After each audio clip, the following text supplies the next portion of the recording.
ভারতের পশ্চিমবঙ্গের রাজধানী কলকাতায় রাতভর টানা ভারী বৃষ্টিতে ব্যাপক জলাবদ্ধতা দেখা দিয়েছে। ভারী বৃষ্টিতে সৃষ্ট দুর্ঘটনায় প্রাণ হারিয়েছেন কমপক্ষে 7 জন। বৃষ্টি ও জলাবদ্ধতার জেরে শহরের যানবাহন, রেল, মেট্রো ও ফ্লাইট চলাচলেও নেমে এসেছে বিপর্যয়। এদিকে আলিপুর আবহাওয়া দপ্তর জানিয়েছে, মঙ্গলবারও বিক্ষিপ্তভাবে বজ্র বিদ্যুৎ সহ বৃষ্টির সম্ভাবনা রয়েছে। দুর্গাপূজার আগে টানা বৃষ্টিতে দেখা দিয়েছে উদ্বেগ। শারমিন শ্রাবণীর প্রতিবেদন। শারদীয় উৎসবের সময় এমন নজিরবিহীন বৃষ্টি আগে দেখেনি কলকাতাবাসী। সোমবার রাত থেকে শুরু হওয়া প্রবল বৃষ্টি চলছে মঙ্গলবার সকালেও, আর এতেই জলাবদ্ধতা তৈরি হয়েছে কলকাতা শহর সহ আশপাশের এলাকায়। শহরের একাধিক জায়গায় রাতভর বৃষ্টিতে পানি জমে যায়। টানা ভারী বৃষ্টিতে সৃষ্ট বিভিন্ন দুর্ঘটনায় বেশ কয়েকজনের মৃত্যুর খবর পাওয়া গেছে। এরই মধ্যে কলকাতা শহরে অতিরিক্ত বর্ষণের কারণে রেড অ্যালার্ট জারি করা হয়েছে। শহরের পরিস্থিতি পুনরায় স্বাভাবিক হতে সময় লাগতে পারে প্রায় 10 থেকে 12 ঘন্টা। আমাদের কনজারভেন্সি বা ড্রেনেজের স্টাফ যারা আছে তাদেরকেও বুঝিয়ে দেওয়া হয়েছে, তারা পুজোর সময় যদি বৃষ্টি হয় তাদের কি করণীয়, তো তাদেরকে যা যা নির্দেশ দেওয়া হয়েছে। শহরের নিম্নাঞ্চলে বহু ঘরবাড়িতে পানি ঢুকে গেছে, ক্ষতিগ্রস্ত হয়েছে অনেক এলাকা। বেশ কয়েকটি শিক্ষা প্রতিষ্ঠান ছুটি ঘোষণা করা হয়েছে। এদিকে জলাবদ্ধতায় শহরের যান চলাচল মারাত্মকভাবে ব্যাহত হয়েছে। রেল ও মেট্রো সেবাতেও দেখা দিয়েছে সমস্যা। এছাড়া জলাবদ্ধ রাস্তাঘাটের কারণে কলকাতা বিমানবন্দরগামী যাত্রীরা বিপাকে পড়েছেন। এয়ার ইন্ডিয়া ও ইন্ডিগো এরই মধ্যে ভ্রমণ সতর্কতা জারি করেছে। আলিপুর আবহাওয়া দফতর জানিয়েছে, বঙ্গোপসাগরে সৃষ্ট নিম্নচাপের ফলেই এই বৃষ্টি হচ্ছে। সামনের দিনগুলোতে আরও ভারী বৃষ্টির পূর্বাভাস দেওয়া হয়েছে। আগামী দুদিনে আমাদের দক্ষিণবঙ্গের সমস্ত জেলাতেই হালকা থেকে মাঝারি বৃষ্টিপাত হওয়ার সম্ভাবনা প্রায় সর্বত্রই আছে। এর সাথে সাথে 1-2 জায়গায় ভারী বৃষ্টিপাতও হওয়ার সম্ভাবনা রয়েছে। এদিকে দুর্গাপূজা উৎসব শুরুর ঠিক আগে এ ধরনের প্রবল বর্ষণে কলকাতা জুড়ে দেখা দিয়েছে উদ্বেগ। টানা বৃষ্টিতে মাসব্যাপী তৈরি মণ্ডপগুলো ক্ষতিগ্রস্ত হওয়ার আশঙ্কা দেখা দিয়েছে। শারমিন শ্রাবণী, ৭১। ফিলিপাইনের উত্তর উপকূলে সুপার টাইফুন রাগাসা আঘাত হানার পর সোমবার বাসিন্দাদের সরিয়ে নেওয়া হয়েছে। ভারী বৃষ্টিপাতের কারণে সতর্কতা জারি করেছে দেশটির দুর্যোগ প্রতিরোধ সংস্থা। ফিলিপাইনের পর চীন ও হংকং উপকূলের দিকে ধেয়ে যাচ্ছে এই সুপার টাইফুন। বন্ধ ঘোষণা করা হয়েছে দুই দেশের শিক্ষা প্রতিষ্ঠান ও অফিস। চীনের শেনঝেন এলাকায় বাজারও বন্ধ রাখার সিদ্ধান্ত নেওয়া হয়েছে। উপকূলীয় এলাকা থেকে সরিয়ে নেওয়া হয়েছে প্রায় 4 লাখ মানুষকে। ফিলিপাইনের আবহাওয়া অফিস জানিয়েছে 295 কিলোমিটার পর্যন্ত ঝড়ো হাওয়া বয়ে গেছে কাগায়ান প্রদেশের কালায়ান দ্বীপে, আর তাই ভূমিধসের আশঙ্কা দেখা দিয়েছে। সেই সাথে 9 ফুট উঁচু জলোচ্ছ্বাসের ঝুঁকি বেড়েছে। ফিলিস্তিনকে স্বাধীন রাষ্ট্র হিসেবে স্বীকৃতি দিয়েছে ফ্রান্স। এছাড়াও স্বীকৃতি দেওয়ার কথা আছে বেলজিয়াম, লুক্সেমবার্গ, মাল্টা, অ্যান্ডোরা এবং স্যান ম্যারিনোতে। আর গাজাকে স্বীকৃতি দেওয়ার দাবিতে রাস্তায় নেমেছে ইতালির মানুষ। এরপরেও থেমে নেই ইসরায়েলের হামলা। একদিনে গাজায় নিহত হয়েছে 37 জন ফিলিস্তিনি। গাজা সিটিতে অভিযানে ইসরায়েলের এক সেনা কর্মকর্তার নিহত হওয়ার খবর পাওয়া গেছে। আরও জানাচ্ছেন Afsana Shaon. France reconnaît aujourd'hui l'État de Palestine. ফিলিস্তিনকে ফ্রান্সের স্বীকৃতিতে গাজার পক্ষে আন্তর্জাতিক সমর্থন আরও জোরালো হলো। এখন পর্যন্ত ফিলিস্তিনকে স্বীকৃতি দেয়া সবশেষ দেশ হচ্ছে France. Depuis juillet dernier, l'accélération des événements. সময় এসে গেছে ইসরায়েল ও ফিলিস্তিনের মানুষের মধ্যে শান্তি প্রতিষ্ঠা এবং মধ্যপ্রাচ্যের প্রতি আমার দেশের আনুগত্যর অংশ হিসেবে আমি ফিলিস্তিনকে রাষ্ট্র হিসেবে স্বীকৃতি দেওয়ার ঘোষণা করছি। এই স্বীকৃতি ফিলিস্তিনি মানুষের অধিকার, এটা ইসরায়েলের মানুষের অধিকার খর্ব করে না।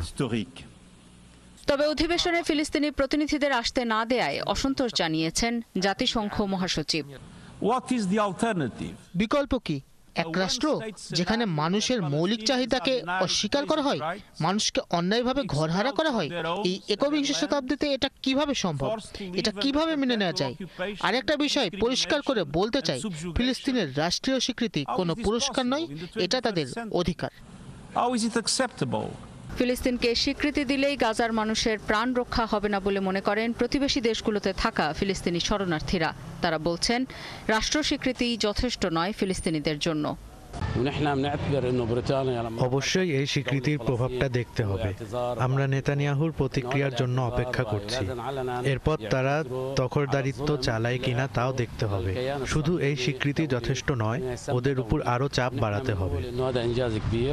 ফিলিস্তিনের গাজা উপত্যকায় 7 দিনের যুদ্ধবিরতি চেয়ে যুক্তরাষ্ট্রের প্রেসিডেন্ট ডোনাল্ড ট্রাম্পকে চিঠি দিয়েছে উপত্যকা নিয়ন্ত্রণকারী গোষ্ঠী হামাস। ট্রাম্প প্রশাসনের এক জ্যেষ্ঠ কর্মকর্তার বরাত দিয়ে এক প্রতিবেদনে এই তথ্য জানিয়েছে মার্কিন সংবাদ মাধ্যম ফক্স নিউজ। চিঠিতে তারা বলেছে, যদি ইসরায়েল গাজায় 7 দিনের যুদ্ধবিরতি দিতে সম্মত হয় তাহলে ইসরায়েলি জিম্মিদের মধ্যে অর্ধেককে মুক্তি দেবে হামাস। তবে চিঠিটি এখনও কাতার সরকারের কাছে আছে। এটি আগামী সপ্তাহে ট্রাম্পকে হস্তান্তর করা হবে।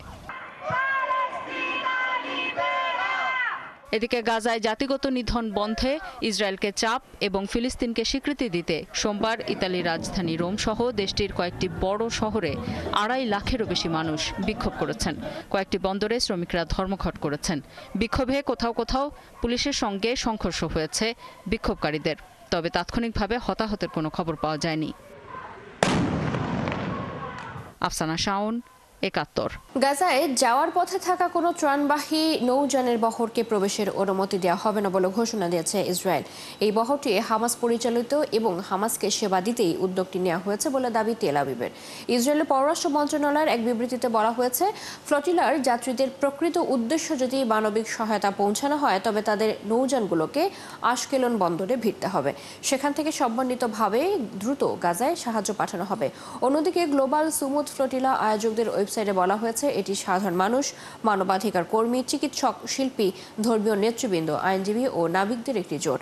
তাদের দাবি, ইসরায়েলের অবৈধ অবরোধ ভাঙতেই এই উদ্যোগ। আয়োজকদের মতে বর্তমানে 51টি ত্রাণবাহী নৌযান গাজামুখী। গাজা থেকে ইসরায়েলের রকেট হামলা হয়েছে বলে দাবি করেছে ইসরায়েলের সামরিক বাহিনী। সোমবার ইসরায়েলের নাহাল ওজ এলাকায় এই ক্ষেপণাস্ত্র আঘাত এনেছে, তবে তাৎক্ষণিকভাবে ক্ষয়ক্ষতি কিংবা হতাহতের তথ্য পাওয়া যায়নি। ইসরায়েলের সেনাবাহিনী বলেছে, গাজা সিটি থেকে ইসরায়েলে একটি ক্ষেপণাস্ত্র ছোড়া হচ্ছে। বর্তমানে গাজার দখল নিতে সেখানে বড় ধরনের স্থল অভিযান পরিচালনা করছে ইসরায়েলি বাহিনী। সোমবার ইসরায়েলি সেনাবাহিনীর এক বিবৃতিতে বলা হয়, গাজা থেকে নাহাল ওজ এলাকার দিকে ছোড়া একটি ক্ষেপণাস্ত্র শনাক্ত করা হয়েছে। ক্ষেপণাস্ত্রটি প্রতিহত করার চেষ্টা করা হয়েছে এবং এর ফলাফল যাচাই করা হচ্ছে। তবে এখনো পর্যন্ত কোনো গোষ্ঠী এই হামলার বিষয়ে দায় স্বীকার করেনি। গত কয়েক সপ্তাহ ধরে গাজার ক্ষমতাসীন গোষ্ঠী হামাসকে উচ্ছেদ করার লক্ষ্যে ওই নগরীতে ব্যাপক বিমান হামলা ও স্থল অভিযান পরিচালনা করছে ইসরায়েল। যুক্তরাষ্ট্রের সাথে সই হওয়া পরমাণু অস্ত্র নিয়ন্ত্রণ চুক্তির মেয়াদ আরও 1 বছর বাড়াতে চায় রাশিয়া। সোমবার রাশিয়ার প্রেসিডেন্ট ভ্লাদিমির পুতিন এমন প্রস্তাব দিয়েছেন যুক্তরাষ্ট্রের প্রেসিডেন্টকে। রাশিয়ার প্রেসিডেন্ট পুতিন ক্রেমলিনের নিরাপত্তা পরিষদের ভাষণে বলেন, রাশিয়া 2026 সালের 5 ফেব্রুয়ারির পর 1 বছর পর্যন্ত নিউ স্টার্ট চুক্তির শর্ত মেনে চলতে প্রস্তুত। এমন পরিস্থিতি বিশ্লেষণ করে সিদ্ধান্ত নেওয়া হবে এই বিধিনিষেধ বজায় রাখা হবে কিনা। তবে যুক্তরাষ্ট্র একইভাবে আচরণ করলেই কেবল এই উদ্যোগ কার্যকর হবে। নিউ স্টার্ট চুক্তির মেয়াদ বাড়ানোর প্রস্তাব যুক্তরাষ্ট্রের সাথে অস্ত্র নিয়ন্ত্রণ নিয়ে রাশিয়ার আলোচনার পথও সুগম করবে বলে পুতিন উল্লেখ করেছেন। ডেনমার্কের আকাশে ড্রোন দেখা যাওয়ার পর কোপেনহেগেন বিমানবন্দর বন্ধ করে দিয়েছে কর্তৃপক্ষ। এতে প্রায় 15টি ফ্লাইট অন্যান্য বিমানবন্দরে জরুরি অবতরণ করতে বাধ্য হয়েছে বলে জানিয়েছে পুলিশ ও বিমানবন্দর কর্তৃপক্ষ।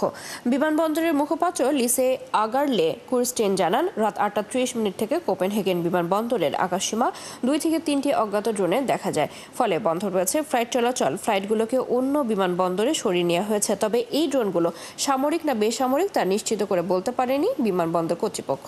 যুক্তরাষ্ট্রের নতুন ভিসা ফি নিয়ে যখন আতঙ্ক ও বিভ্রান্তি ছড়িয়েছে, তখন চীন মেধাবী বিদেশিদের জন্য নতুন ভিসা নীতি কার্যকর করতে চলেছে।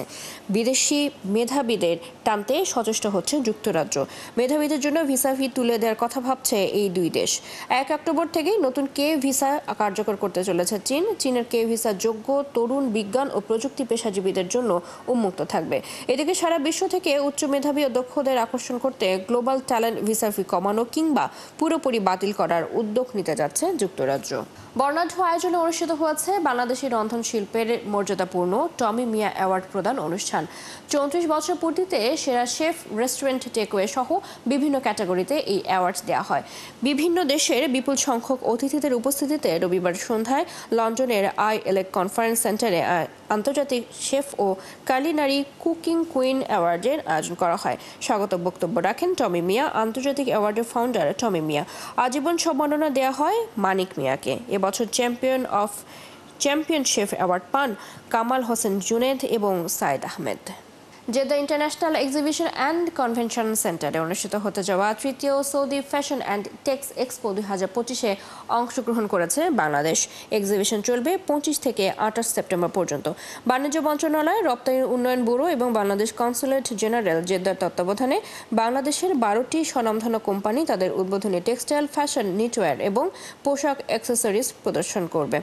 26টি দেশের প্রতিনিধিরা এই মেলায় অংশগ্রহণ করছেন। সরকার বিরোধী বিক্ষোভে উত্তাল ব্রাজিল, পেরু ও ফিলিপাইন। ব্রাজিলের পার্লামেন্টে প্রস্তাবিত বিতর্কিত অ্যামনেস্টি বিলের প্রতিবাদে বিক্ষোভ করেছে হাজার হাজার মানুষ। অন্যদিকে পেরুতে বিক্ষোভকারীরা রাস্তায় নেমে আসলে সংঘর্ষ বাধে পুলিশের সাথে। এ সময় আহত হয় অন্তত 18 জন। আর ফিলিপাইনে দুর্নীতি বিরোধী বিক্ষোভে পুলিশ ও বিক্ষোভকারীদের সংঘর্ষের পর 200 জনের বেশি মানুষকে গ্রেপ্তার করেছে দেশটির পুলিশ। বিস্তারিত শারমিন স্বপ্নার রিপোর্টে। বিক্ষোভে উত্তাল লাতিন আমেরিকার দেশ Brazil. Rio de Janeiro, Sao Paulo ও ব্রাসিলিয়ার সড়কে প্রতিবাদের জন্য জড়ো হন হাজার হাজার মানুষ। বিতর্কিত অ্যামনেস্টি বিল সংসদে পাশ হলে শাস্তি মওকুফ হতে পারে ব্রাজিলে অভ্যুত্থানের ষড়যন্ত্রের অভিযোগে আটক সাবেক প্রেসিডেন্ট জেইর বলসোনারোর। এরই জেরে বিক্ষোভে ফেটে পড়ে দেশটির নাগরিকরা। বিলের প্রতিবাদে রবিবার বিক্ষোভ মিছিলের আয়োজন করে দেশটির বামপন্থী ও শিল্পী গোষ্ঠীর সদস্যরা। সাও পাওলো ও ব্রাসিলিয়ার পাশাপাশি রাজধানী রিওর অন্তত 22 এলাকায় বিস্তৃত হয় বিশাল এ প্রতিবাদ সমাবেশ। এদিকে রবিবারও সরকার বিরোধী বিক্ষোভে উত্তাল হয়ে ওঠে লাতিন আমেরিকার দেশ পেরু। শত শত বিক্ষোভকারী রাস্তায় নেমে আসে। এ সময় সংঘর্ষে পুলিশ কর্মকর্তা ও সাংবাদিক সহ অন্তত 18 জন আহত হয়। বেশ কয়েকটি জনমত জরিপে দেখা গেছে দেশটির সরকার ও পার্লামেন্টের বেশিরভাগ সদস্যকে দুর্নীতিগ্রস্ত মনে করে জনগণ। অন্যদিকে গত সপ্তাহে পেরুর পার্লামেন্ট নতুন একটি আইন পাশ করে। এতে বলা হয় তরুণদের বাধ্যতামূলকভাবে একটি বেসরকারি পেনশন তহবিলে যুক্ত হতে হবে। অথচ অনেক তরুণী অনিশ্চিত কর্মসংস্থানের মধ্যে রয়েছে। ফিলিপাইনের রাজধানী ম্যানিলায় দুর্নীতি বিরোধী বিক্ষোভে পুলিশ ও বিক্ষোভকারীদের সংঘর্ষের পর 200 জনেরও বেশি মানুষকে গ্রেপ্তার করেছে দেশটির পুলিশ। আঞ্চলিক পুলিশ জানায় প্রতিবাদকারীরা পুলিশের উপর ইটপাটকেল ছুড়ে মারে। এছাড়া ব্যবসা প্রতিষ্ঠানে হামলা চালিয়ে ভাঙচুর ও লুটপাট করে। পরে সহিংসতার ঘটনায় তাদের গ্রেপ্তার করা হয়। ফিলিপিনোদের মধ্যে ক্ষোভ বাড়ছিল গত জুলাই থেকেই, যখন প্রেসিডেন্ট ফার্দিনান্দ মার্কোস জুনিয়র জাতীয় সংসদে ভাষণ দেওয়ার সময় বন্যা নিয়ন্ত্রণ প্রকল্পের দুর্নীতির কথা প্রকাশ করেন। ফিলিপাইনের অর্থ মন্ত্রণালয়ের হিসাব অনুযায়ী 2023 থেকে 2025 সালের মধ্যে বন্যা নিয়ন্ত্রণ প্রকল্পের দুর্নীতির কারণে দেশটির অর্থনীতি প্রায় $2 বিলিয়ন ক্ষতির মুখে পড়েছে। শারমিন স্বপ্না, 71। এই ছিল আজকের আয়োজনে। বিশ্বের নানা প্রান্তের নানা রকম সব খবর নিয়ে কাল সকাল 9:30টায় আবারও হাজির হবে বিশ্বযোগ। চোখ রাখুন 71-এর ফেসবুক পেজে, সাবস্ক্রাইব করুন 71-এর ইউটিউব চ্যানেল। 71-এর সাথে থাকুন।